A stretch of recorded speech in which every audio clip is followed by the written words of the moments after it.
It's only a question of time until the Fed caves and not only starts cutting rates, but goes back to quantitative easing. As I said last week, just buy. Do not wait. Do not get cute. Do not hope for a pullback. The pullbacks will be short and swift, and the chances are you'll miss them. If there is any doubt, we just got a re-escalation of the trade war that was just de-escalated, right? Trump agreed to lower the tariffs that he imposed on Chinese goods coming into America, right? Because that was 145%, right? So we dropped those down to 30%, right? And that was a relief, and we got a rally in the market. Gold sold off on that, right? Well, now, early this morning, out of the blue, Trump puts out on Truth Social that, the trade talks aren't going anywhere with Europe. I mean, I thought everybody was lining up to kiss his ass. Now, all of a sudden, we're not getting any progress. And so Trump said, I'm going to propose 50% tariffs on Europe. Now, of course, he doesn't mean on Europe. He means on Americans who want to buy European products, but he never frames it that way. But he said he's going to propose 50%. I mean, propose it to who? I thought he's the one that decides.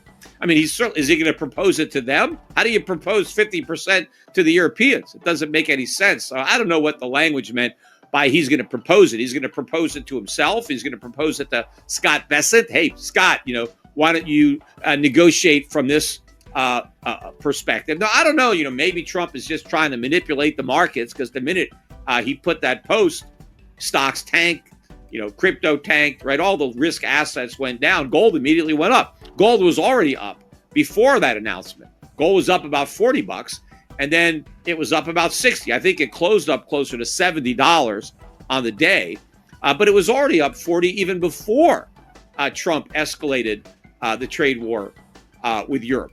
But he's really not warring against Europe. He's warring against Americans, because all of his cannons are pointed at American citizens, because it's Americans who pay the tariffs. I mean, it's ridiculous that Trump is getting mad at companies like Walmart for raising prices because he raised their costs. I mean, how could they not raise prices? I mean, they have to. They have to pass on the tariffs. That's what tariffs are. They're an indirect tax.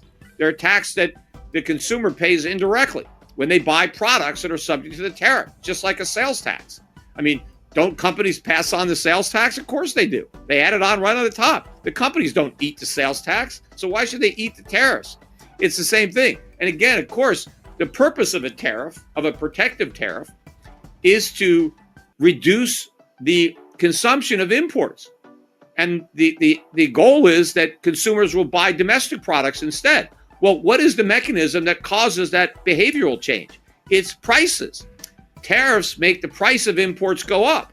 And because imports are more expensive, Americans buy fewer imports. They look for domestic alternatives to avoid the tariff. So in order for the tariff to work, the retailer has to raise the prices. If the retailer doesn't raise the prices, then the consumer's not going to stop buying. And so the trade deficits are going to go down. So, I mean, Donald Trump talks about how much he loves the word tariff, right? Oh, tariff is the most beautiful word in the dictionary. It's my favorite word. Maybe because he doesn't even understand it. He doesn't know what tariffs are. He doesn't know what they do. He doesn't know who pays them, right? He thinks it's all external revenue. He thinks it's a way that, America can go and pick the pockets of the rest of the world to pay for our government spending. Well, that's not the way it works. But this was a big wake-up call this week to the markets that there is no fiscal discipline in the U.S. Inflation is going to run out of control. It's only a question of time until the Fed caves and not only starts cutting rates, but goes back to quantitative easing. Because I believe if the Fed cuts rates and doesn't go back to QE, the long end is going higher. So instead of a 4.5% 10-year, we have a 5.5% or 6% 10-year. And instead of a 5% 30-year, we have a 6%, 6.5%, 7%. These rates are going much higher. And that's going to weigh heavily on the economy. It's going to make the debt that the big, beautiful bill is already increasing that much bigger. Because now all that existing debt and all that new debt has to be financed at an even higher interest rate. Remember, trillions and trillions come due every year of that debt. And most of that debt that was taken on, 3 years ago, 5 years ago, 7 years ago, 10 years ago, even then, it was borrowed at much lower rates than what exists today. So the costs of servicing the debt keep going up.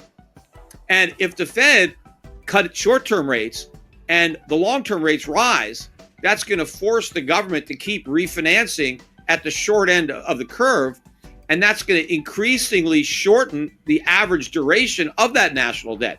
The shorter the duration of the national debt, the bigger the potential problem. Because eventually, when the Fed is really forced to try to put the inflation genie back in the bottle, the alternative being hyperinflation, now the Fed has to go medieval on short-term rates. Well, the government is completely vulnerable because now all that debt starts to mature. When Paul Volcker had 20% interest rates in 1980, 81, yes, it was bad for the new debt, but the existing debt wasn't affected because the national debt was all long-term debt. So it didn't mature into that environment. But when we've got a national debt financed with treasury bills, and more of that debt is going to be in treasury bills because of the yield curve steepening, we are in for a world of hurt when the Fed finally has to do something about inflation instead of just pretending to do something, which is all it's done over the past several years. Because for all the talk about tight money, we never got tight money. Gold told you that the Fed was too loose. The whole time the Fed was tightening, gold was rising.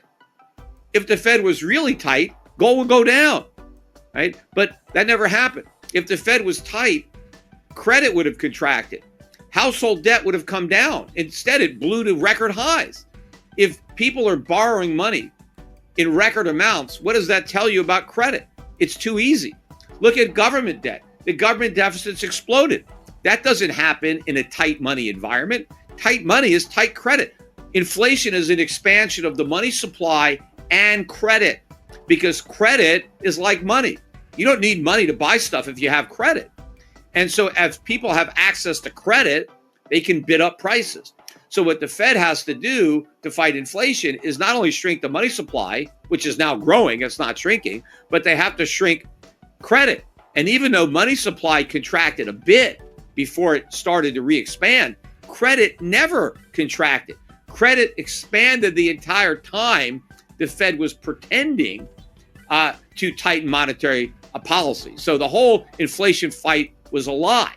The Fed basically surrendered before the fight even started, and inflation won. And now it's going to do a victory dance. But this is what is prompting the exodus from the dollar. And